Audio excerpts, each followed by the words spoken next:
Hello friends, welcome to our Nidhi Rannaghar. আজকে আমাদের নিরামিষ, তাই নিরামিষ রান্না করব। তার জন্য আমি নিয়ে নিয়েছি কাঁচা লঙ্কা আর বিলাতি, ধনিয়া পাতা করে কুচি করে নিয়েছি, আদা কুচি। তারপর আমি ছোটো ছোটো করে বেগুন কেটে ভাজা করে নিয়েছি।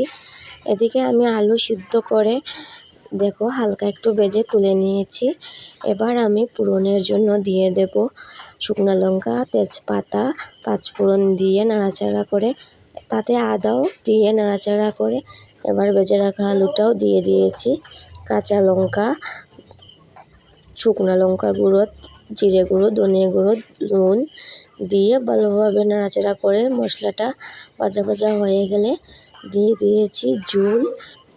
একটু নাড়াচাড়া করে যখন ঝোলটা একটু ফুটে আসে তখন বেগুন দিয়ে আর একটু নাড়াচাড়া করে ধনিয়া পাতাগুলো দিয়ে তারপর রেডি আমার নিরামিষ